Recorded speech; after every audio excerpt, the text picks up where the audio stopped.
This is Creepy, a podcast dedicated to sharing the most famous, chilling, and disturbing creepypastas and urban legends in the world.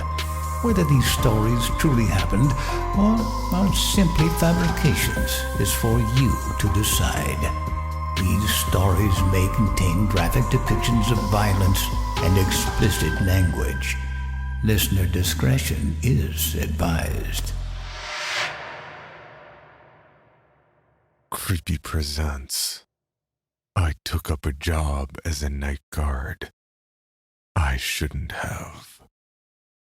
Written by user RickinDickinDakin123 on Reddit No Sleep. When I first saw the ad, I didn't think twice. Earn up to $80 per night with our simple job as a night guard. No prior experience required, the ad said, and I submitted my resume as fast as I could, fearing it could disappear or be taken by someone else at any moment. Not 2 hours after submitting my application, I got a response in my email that I've been hired and can start working from tonight. It struck me as odd that there was no job interview and that I needed to start working right away. But hey, maybe they urgently need someone. Been jobless for over a year now, so I naively ignored any red flags and was just happy to have a job. I went to the given address at 8 p.m. It turned out to be an office building. Hello? I called out when I entered, but no one responded. The hall I was in was engulfed in darkness, and the only source of light was coming through a pane of glass on the door which had the name security on it. I knocked on the door, but there was no response. I decided to open it, and sure enough, it was empty. On the desk was a note, left clear as day for me to read. It said, "To the new night guard, your shift starts at 8:04 p.m. and ends at 4:04 a.m. When you arrive to the building and relieve the other guard of your duty, you can stay in the security room as long as you want. But you have to use the elevator to get to the top floor at any time during the shift. Once there, you have to proceed to the end of the attic and flip the switch on the wall. That's it. If the other guard is not in the security room at the time of your arrival, make a report in the notebook and we will inform his family.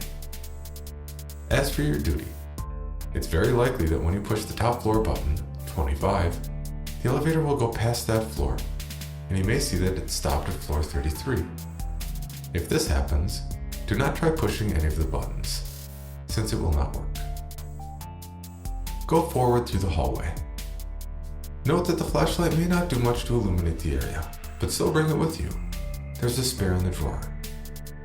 Some people report hearing or seeing office employees working at their desks, coming from any of the adjacent rooms. You may see them doing something like typing on a computer, which isn't turned on, or typing one word over and over on the screen. Ignore them at all costs. It is currently unknown if the employees are real or a manifestation of the mind, but ignoring them should keep you safe. Turn left when you reach the end of the hallway. You may sometimes see a man standing in the middle blocking your way. He will do you no harm, so long as you maintain eye contact with him. You have to get past him, so put your hand on the wall to your right or left and slide it across as you go through to avoid stumbling and losing eye contact with the man. He will keep following you as you gaze and try to distract you. Reports indicate he may point behind you with a look of fear in his face to try and get you to look away. You may also hear loud crashing noises or voices right next to you, but ignore them. Once you reach the end of the hall and around the corner, and not a moment sooner, you're safe from the individual. When you reach the exit, which leads to the staircase, proceed down. Make sure to know what floor you are on, and if any floors start repeating on your way down, immediately go up to floor 33 and start descending again. If you see any other stair doors open, proceed carefully, especially focusing on the ceiling or underside of the stairs. You may start to hear footsteps coinciding with your own behind you. Don't stop to listen, and don't turn around. Just proceed as you normally would. If you feel that the footsteps are getting closer, go faster, but try not to arouse suspicion. If you hear a high-pitched scream coming from above, it usually sounds like a mountain lion. Run down to floor 25 as fast as you can and pray you are faster than the thing chasing you. If you are forced to continue going down despite the floors repeating, enter the closest floor. You will find yourself back in the hallway of floor 33, so simply repeat the steps from above. Once you reach floor 25, you're in the clear. First, call the elevator and jam the door to keep it open. Press the floor 1 button and go back to the switch. After flipping the switch, the light will go on. At this point, you will start to hear screams all around you, similarly to the one described before. Run to the elevator as fast as you can and enter it while unjamming the door. If you did everything right, you should have at least 5 extra seconds to close the elevator before the entities of the building reach you. You should be back on the first floor of the security room once the elevator stops. You may spend the rest of the shift however you desire, so long as you don't leave the property between 8:04 p.m. and 4:04 a.m. Note that leaving the building at any given moment between the mentioned times will put you back on floor 33. Also note that not flipping the switch before 4:04 a.m. will result in you not being able to leave the building. Thank you for performing your duties. Management. It's 1:24 a.m. right now, and the elevator doors just opened on their own.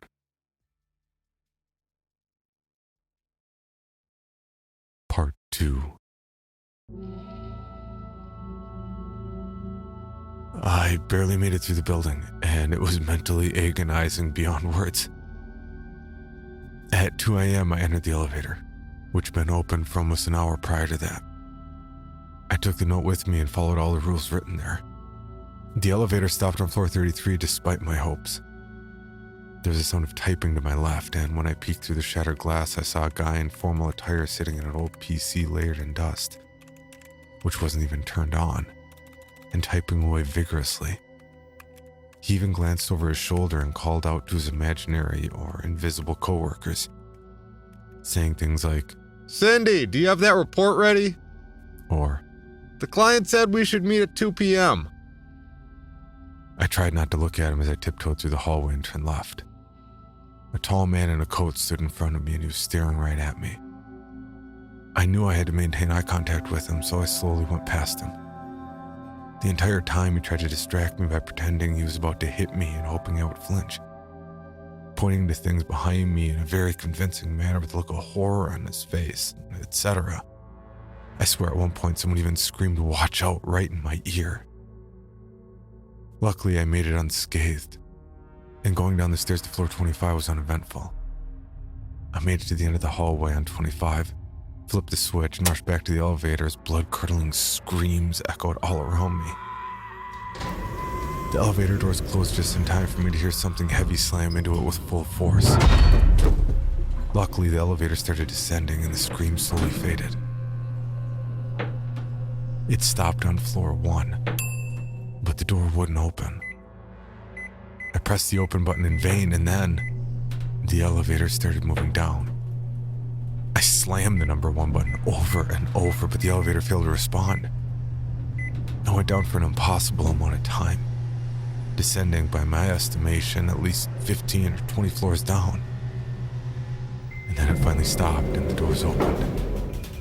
In front of me was some kind of waiting room, with a sofa and lamp table next to it. There was a door opposite of the elevator. I pressed the buttons over and over, but there was no response. It was clear the elevator wanted me to step out on this floor. Sure enough, as soon as I did, the doors closed again and the elevator went back up. I cursed, frustrated, and scared shitless. I inspected the room, and just then realized there was a hastily written note on the lamp table. I picked it up. Here's what it said. If you're reading this, that means you fell for their trap. Just like me. The good news is you made it through the first task on floor 25. The bad news is there is no job, and you aren't going to get paid. Whoever these guys are, they're running some fucking experiments on us like some lab rats. We need to get the fuck out and get to the police.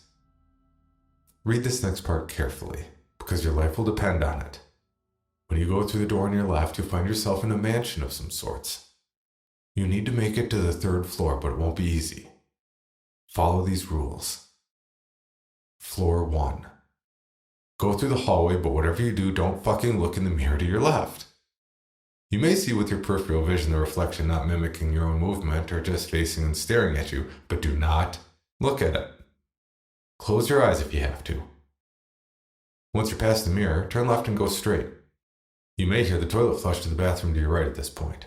If this happens, hide immediately. There's a closet close by. Hide inside and don't make a sound until the old man comes out of the bathroom and is gone. Wait at least 1 full minute before going out.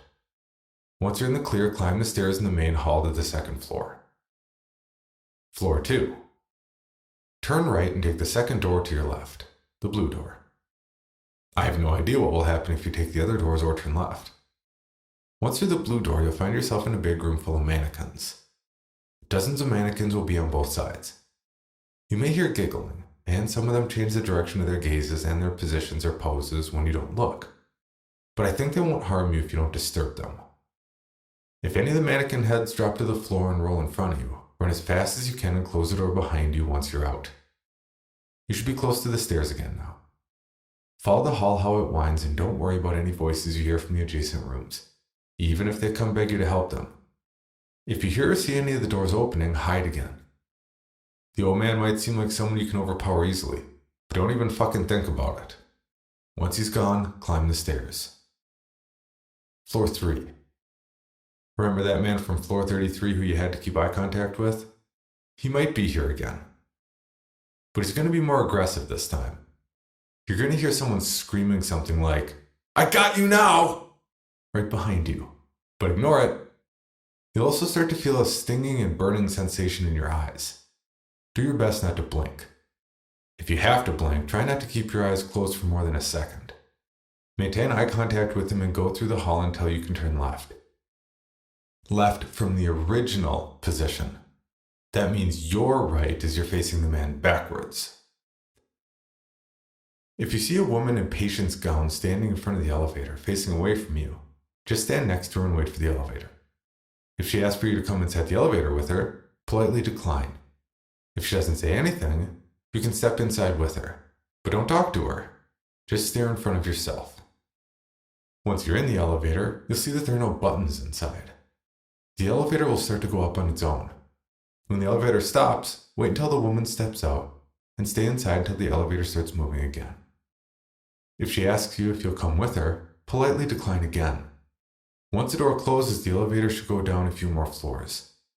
Now, if the woman was not there at all, but then you took the elevator and she enters when the doors open, exit immediately. I don't know where you'll be, and I have no idea what you'll need to do there, so you're on your own. Hope you don't run into her. I came back to give you this warning, compiled from my own and other people's experiences. So chances are I either made it out or I'm dead somewhere else along the way. If you manage to get out, expose these fuckers. And don't let anyone else get fucked over. Good luck. Guard who came before you. You've got to be fucking kidding me, was my first thought. 10 minutes later, though, I was in the clear and managed to get to the elevator by following every rule the guard laid out. I was lucky, though. Aside from the old man in the bathroom, no one else bothered me. I heard a giggle and a set of footsteps in the mannequin room, but neither the staring man nor the patient woman were present, so I managed to safely take the elevator. My heart thumping the entire time so fast I thought it was going to burst out of my chest. The elevator started going up, and I prayed I would be back at the reception. My hope was short-lived, because when the elevator stopped and the doors opened, I was in an advanced security room with a bunch of camera feeds across the entire wall. On the desk, on top of the keyboard, was another note. Part 3. I sat at the desk in front of the camera screens because I felt like I really needed some respite after the ordeal from before. I was so tired and scared. On one hand, I felt really vulnerable without a weapon, but on the other hand, I was glad I didn't have anything that I could potentially use to end myself. I tried not to think that suicide could prevent a far worse fate. I glanced at the camera feed. It seemed to be covering some sort of rundown hospital. No one was on any of the cameras except for one. The patient lady from before was peeking around the corner of one of the cameras, as if she were waiting for someone to give them a jump scare. I looked down at the note in front of me. It said, Still alive? Good. You're going to need to follow an even stricter set of rules in order to get past this area, especially making sure you do things according to specific times. First off, no matter when you enter the room, the alarm clock on the desk is going to say 3:19 a.m. I glanced at the small clock in front of me.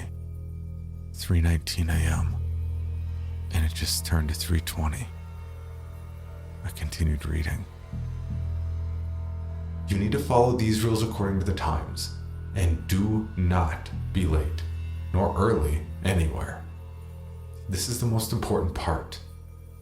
First off, look at all the cameras and see if the staring man is anywhere on them. If he is, you'll see him staring directly at the camera. Turn off the camera and then turn it back on again. The man should be gone. If he's not, repeat until he is. Take some time to rest and prepare. At exactly 3:35 a.m., go out and conduct a patrol around the building as if you were on regular guard duty. You need to check every room on floors 1 and 2, and you need to be back in the security room by 4 a.m. While you're patrolling, you may see a doctor in one of the rooms. He usually just appears out of nowhere. The room is empty the one moment, and then you turn around and he's there, performing surgery on a mangled corpse. If you see him, back away slowly and try to exit the room without being noticed. If he calls after you, don't ignore him. He'll ask you to assist him by giving him surgical tools from the tray. Just do what he asks. Try not to give him the wrong tools, otherwise you might be the one he's going to dissect on the table next. You probably saw the woman peeking around the corner on the camera by now. Don't worry, she'll be gone during your patrol. Once you're done with your patrol, go back to the camera room. You may sometimes see another guard sitting by the desk when you return. You can talk to him normally like you would a friend or coworker. Try not to talk to him about your current predicament. At 4:15, he'll say he needs to contact a patrol, and as soon as he leaves the room, lock the door behind him. From 4:15 to 4:30, you may hear knocking on the door and rattling the knob, but you'll see no one on the camera covering the outside of the security room. Ignore the knocking and rattling, no matter how insistent it becomes. Even if you hear desperate cries for help in the voices of women or children or the guard from before, don't open the door. They can't get inside if you don't let them in, so you should be safe. From 4:30 to 4:40 you have a break, so take a moment to recuperate. Do not take a nap. From 4:40 a.m. you should focus on the cameras. You'll start to feel really sleepy. No matter what you do, you must not fall asleep. As you get sleepier, you also start to notice movement in your peripheral vision, or start to feel like someone is in the room with you, standing right over your shoulder and breathing. Just focus on the camera, no matter how vivid the presence becomes. At 5 a.m., if you hear raspy breathing coming from the ceiling, do not look up. Close your eyes and count to 10. You will feel cold fingers touching you, and the raspy breathing will be in your ear. But whatever you do, keep your eyes closed until it all stops completely. Continue focusing on the cameras until 5:29, but do not leave the security room under any circumstances. At exactly 5:29 a.m., get ready to move quickly. As soon as the clock ticks 5:30 a.m., and not a second sooner, unlock and open the door and run for it. Just run straight into the elevator at the end of the hallway and ignore the growling behind you. Don't look behind, because you need every second here. The elevator door will open, and it will automatically close and take you out of there once you're in. I'll be waiting on the other side. Good luck, brother. Guard who came before you. I placed down the note and exhaled sharply. It was 3:24 a.m. I glanced at the cameras. The staring man was on one of the cameras. I restarted it, and sure enough, in less than a second while the camera was off, he just disappeared. At 3:35 a.m. I went outside, conducting my patrol carefully, but still doing my best to hurry up. I glanced at my watch every minute or so. As I finished the last room and was about to exit, I heard someone humming behind me. I turned around and saw a surgeon in blood-stained clothes dissecting a corpse on the table which was not previously there. I froze, but the doc was transfixed on the surgery, humming more violently as he sawed through one of the corpse's arms. Seeing this broke me out of my trance, and I slowly backed away, reaching for the door. As I turned around to face the exit, I stopped dead in my tracks. Aha! The doc exclaimed, and I turned around, heart ready to explode. Almost forgot to take care of this. The doc grabbed his scalpel and continued cutting the corpse, paying no attention to me. I silently exhaled in relief and left the place slowly.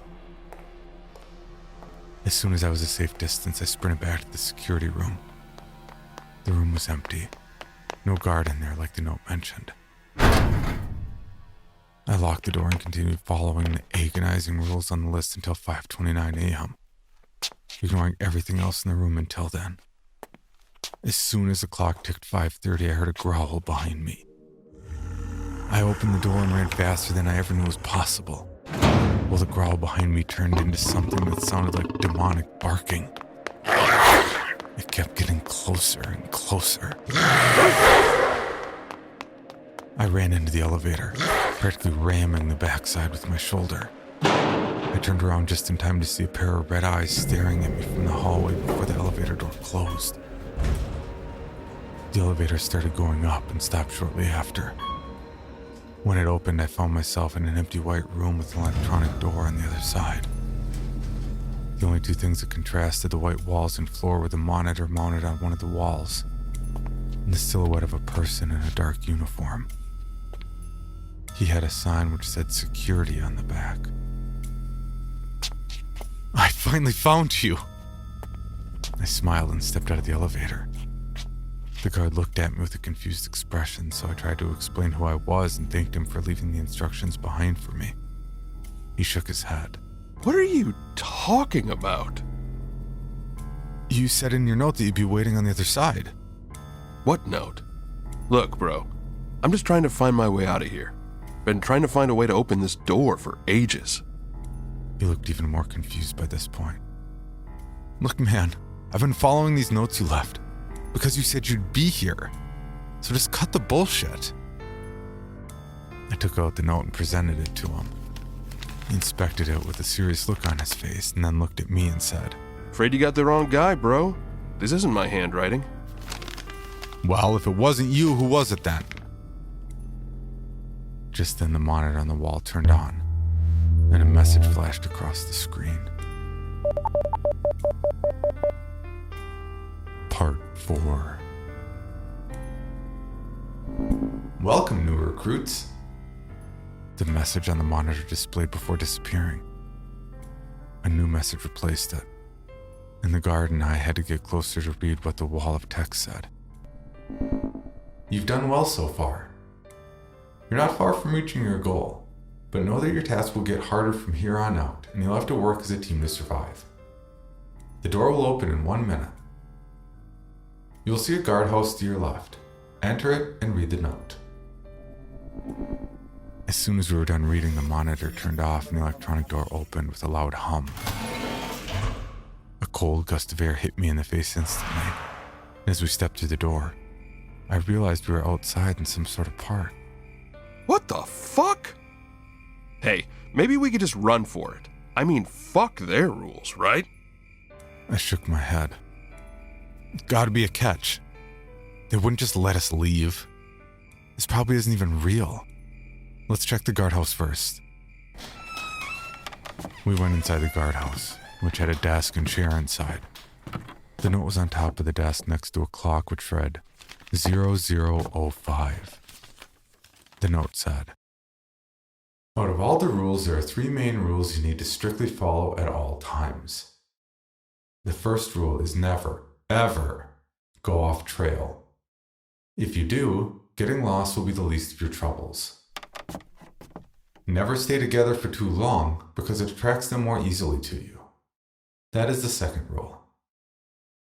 Ending with the first 2 rules, the third rule is Whenever the guards reunite, they should use code phrases. Example, Guard 1 asks, "Where did the cat go?" And Guard 2 answers, "To the alley." Note that the code must be recited exactly how the code is agreed upon, word by word. Moving on to the rest of the rules. One guard should stay in the guardhouse, while the other patrols around the park. Patrols take around 10 minutes. For the guard patrolling, under no circumstances is a guard allowed to leave the trail when patrolling. See Rule 1. Turn left at the crossroads and you will come back full circle back to the guardhouse. If you happen to hear the other guard's voice coming from the trees, calling for help, ignore it. You will hear his voice on a loop, usually repeating the same phrase with the same intonation over and over. Pay attention to the sounds of animal life too.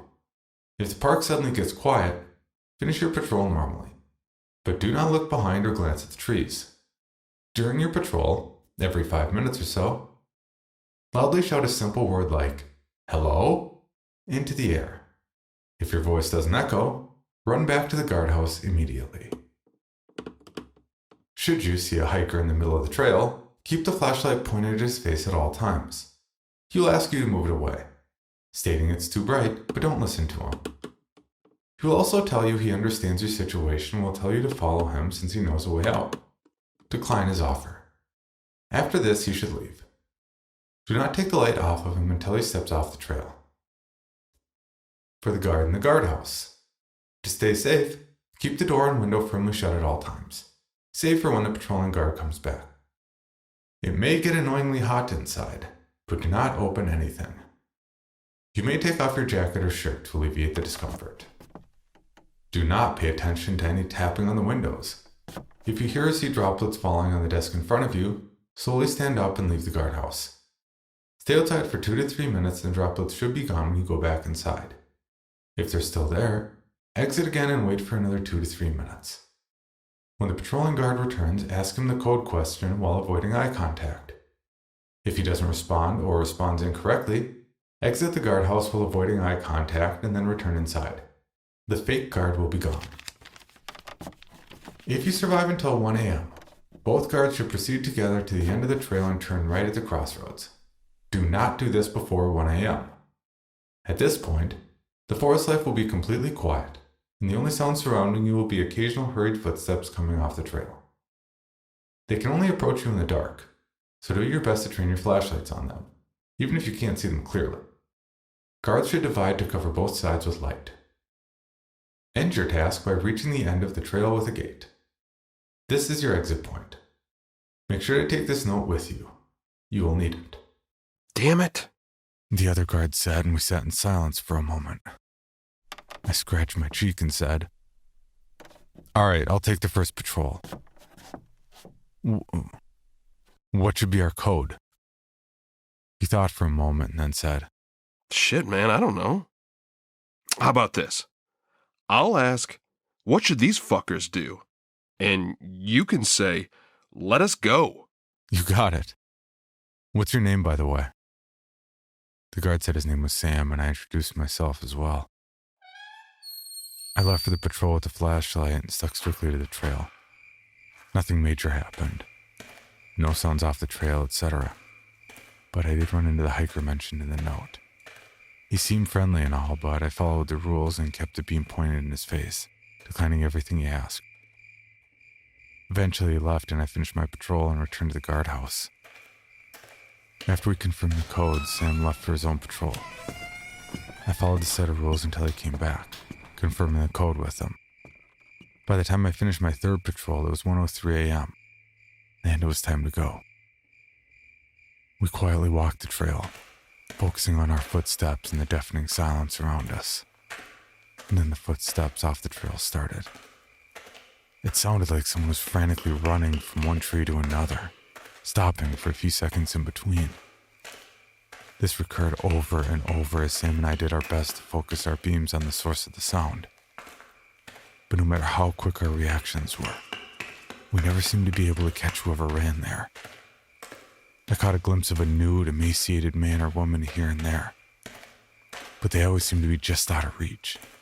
either hiding behind a tree the moment I shone my light or disappearing into the dark altogether. Finally, Sam and I reached the end of the trail and entered a fenced area with a gate on the other side. There was a pedestal in the middle and an object on top of it. When we approached it, it became clear it was a gun, with a note under it. Sam took the note and read it aloud. Read the first letter of each paragraph of the previous note.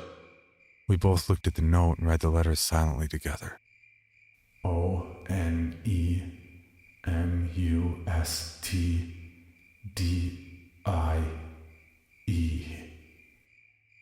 And then as a realization hit us, we scrambled for the gun. After a moment of wrestling, the gun was in my hand, and I held it pointed at Sam. No, don't do this, man. I have a wife and a young daughter, please. I held my finger on the trigger, intermittently looking at him and the gate. I had to get out of here. I've had enough of this bullshit. I looked at Sam's pleading face one more time. A moment later, I lowered and then dropped the gun on the ground and said, I'm not going to play their game. I won't become a killer for their entertainment. We can find a different way out, I'm sure. I went towards the gate to inspect it, and then heard Sam's voice behind me. I'm sorry, man. I turned around and saw him pointing the gun at me. What are you doing, Sam? You read the note, man? One must die. There's no other way. Put the gun down, damn it. We can both make it out of here alive. We just gotta work together. I didn't believe my own words, but I'd be damned if I'd murder another human being for these sick bastards' entertainment. I'm sorry. I have to get back to my family. Sam, no! He pulled the trigger, but the bang never came. Instead, there's a click, and Sam dropped the gun, holding his hand in pain. What the fuck? Something just pricked me.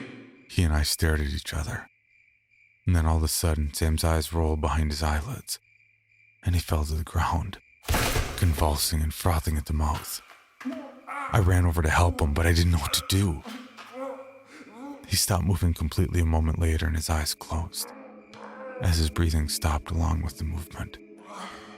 I shook him and called his name, but it was too late. He was already dead. And just then, the gate started to open.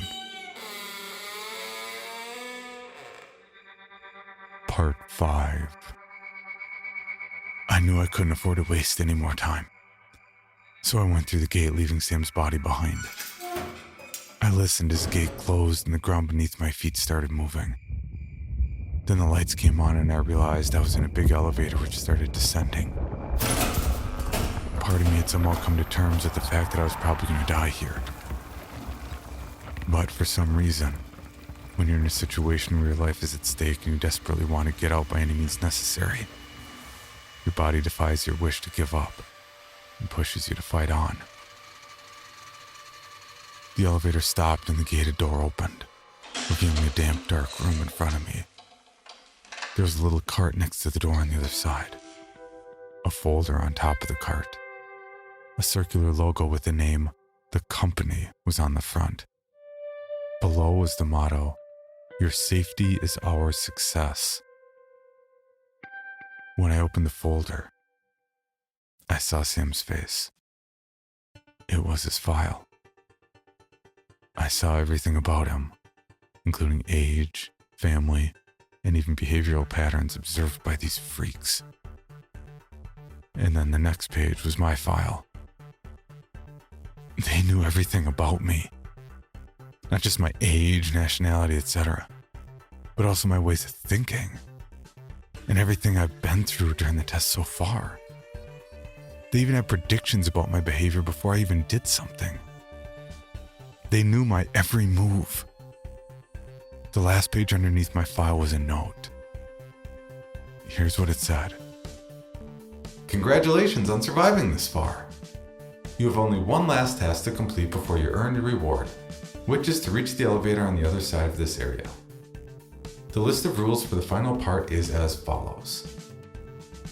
Once you are through this door, proceed straight through the corridor.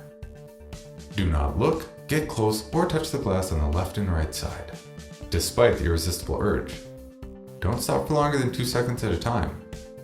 During the entire time, you'll hear whispers coming from the other side of the glass. If the whispers suddenly stop, run as fast as you can to the door. Once you reach the door, you'll find yourself outside on a wide bridge. There will be one person aimlessly wandering there.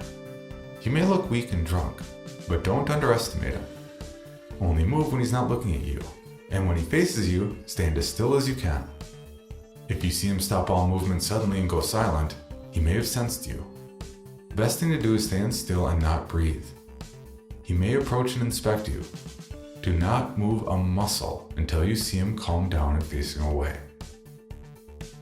Do not even think about making a break for the door when you're close to it and him being a distance away. If he sees you, he will catch you no matter how close to the door you are. Close the door behind you and you'll find yourself in a dormitory. You will see pebbles on a wooden plate next to you. Put them in your pocket and make sure to always have at least one ready in your hand. Proceed through the next area as quietly as possible, especially if you hear footsteps and sniffing close by. Be especially aware of creaking floorboards. If you assume you may have attracted its attention, toss the pebbles at a distance to distract it. Do not run while it is distracted. Do not go for the exit yet, as the creature is standing in your way. Look for room 109. By this point, the creature will most likely be aware of your presence. Go get inside the room and lock it as fast as possible. You will see that there is nowhere to hide since the room is empty.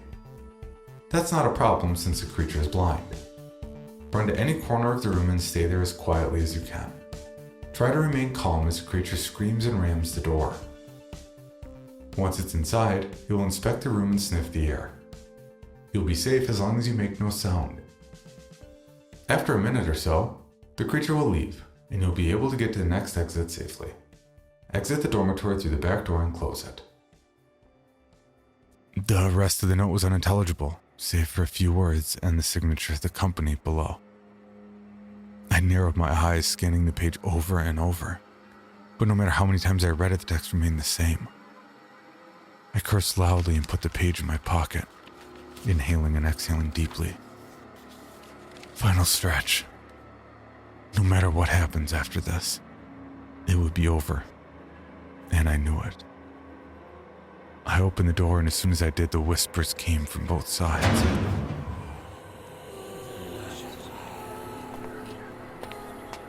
It sounded unnatural, as if whoever was on the other side of the glass was mocking me with their friends behind my back and trying to be quiet but failing.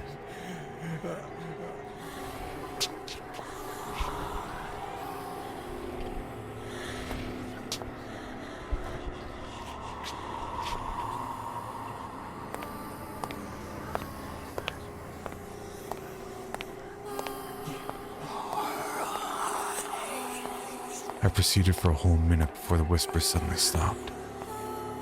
Then loud slamming on both sides of the glass started.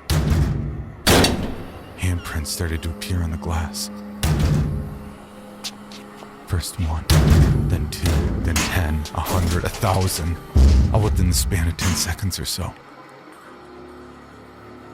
I sprinted across the corridor and rammed the door with my shoulder.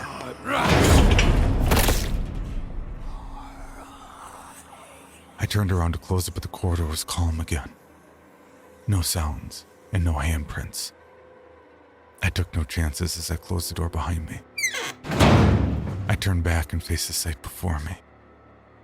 I was on a wide metallic bridge in the middle of nowhere. There were streetlights on it, illuminating the entirety of the area. A very frail-looking person stood in the middle of the bridge, hunched forward and looking like he could barely hold his weight on his own legs. I couldn't see below the bridge because it was too dark, but I was definitely somewhere that looked like outside.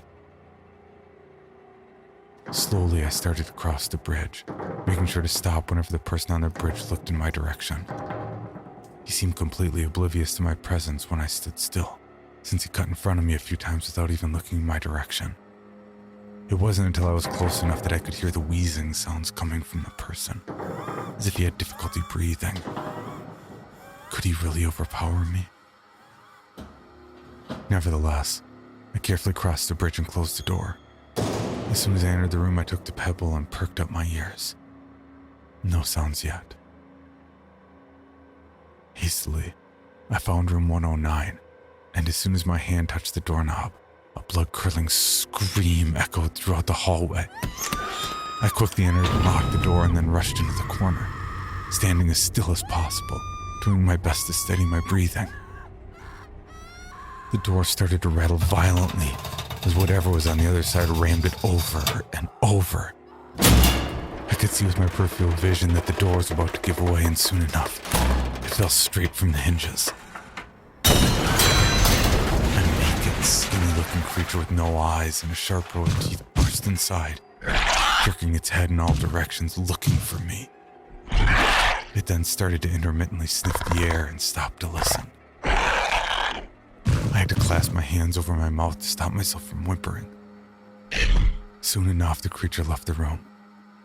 I waited for a whole minute before peeking out into the corner, still scared shitless. No one was there, and I proceeded to find the exit. After opening the back door, I found myself in another hallway. I turned left and braced myself, ready to face whatever was there. In front of me at the end of the hall was an elevator.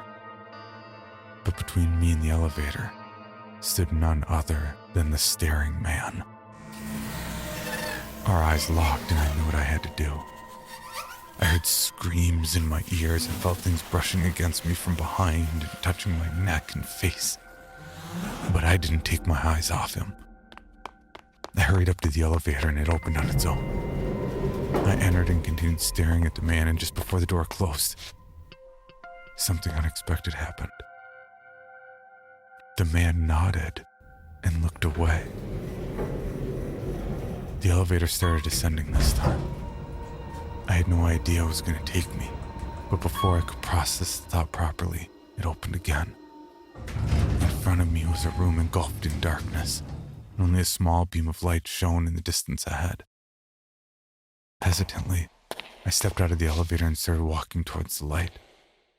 And then more lights turned on from the ceiling, blinding me for a moment and illuminating the entire room. Excellent work. It didn't take me long to realize I was in some sort of control room, and the voice was coming from in front of me, from the place where the beam of light had previously been. There was a big rotating chair there, and whoever was talking was facing away from me, so I couldn't see them. You have successfully completed your assignment. The chair swung around, and a man in a suit revealed to be sitting in it. Who the hell are you? What do you want from me? To congratulate you. I usually don't like to go out on the field, but this is a special opportunity. Anger started to boil in me when I saw how nonchalant he was about this whole situation. I started to stride toward him, but then heard the distinct sound of a gun being cocked behind my head. It's okay, Sam. I turned around to look at my assailant. It was Sam, the security guard, alive and well. Sam? I watched you die. What the hell is this? Sam is an amazing actor. I'm starting to think he should have gone for a different career. You were in on this the whole time? I don't believe this. I asked and then faced the man in the chair. Well, your test is complete, right? Time to kill me? The man threw his head back in laughter and said, Kill you? Don't be silly. This was necessary for evaluation. We have to go through a very strict hiring process because we hire only the most suitable candidates. I know the test was stressful, but you passed with flying colors. Forget that whole $80 per shift thing. The money will be paid. You will cover all your debts, medical bills, and then some. I let out a chuckle at the absurdity of the whole situation and said, Hiring process? This was, what, some kind of job orientation the entire time? Well, yes. What our company deals with here is not ordinary guard duty, as you saw back there. This is why we need to make sure our candidates don't do something to endanger themselves. Or others. So those things back there, they weren't real? Oh, they're as real as they come. You were in, actual danger the whole time. We have intervention, always ready, but sometimes, accidents do happen. This is the process candidates are subjected to. And out of 43 applicants, you were the only one to make it to the end. So, you want me to work for you? I looked at Sam, who had a neutral expression on his face, and then back at the man. What if I refuse? Well, then you get a slightly higher compensation than was mentioned in the ad, and you go home and look for another job. I could go to the police and rat you out. Oh, you could. You could tell them everything. But you'd find that the police found no trace of anything you mentioned. No ghosts, no monsters, not even an ad listed by any company you mentioned. In fact, the company itself is not registered anywhere. There is nothing except an old abandoned building. He motioned for someone on the side to come. A woman approached me with a paper and pen. She handed them to me. At just one glance, I realized it was a contract for the company as a security guard, and the compensation was shocking, to say the least. The amount they paid would cover all my bills, and I could finally move out of the shithole I live in now. The man continued. So you could walk away and go to the police, or you could work for us. Help the world and the fragile residents by keeping them safe from the horrors you witnessed. Because their safety is our success. I frantically clicked the pen over and over, looking at the man's smug face and then at Sam. He nodded subtly at me as I looked at the contract once more. So much money. Before I could change my mind, I signed the contract and handed it back to the lady. The man smiled widely and then stood up and shook my hand as he said, Welcome to the company.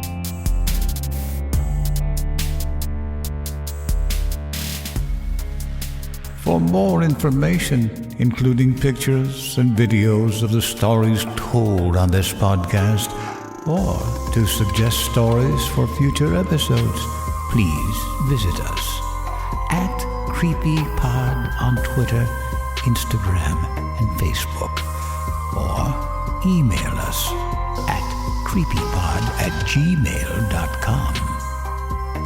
All stories told on this podcast can be found at creepypastawikia.com and are protected by a Creative Commons license. Some rights reserved unless otherwise stated.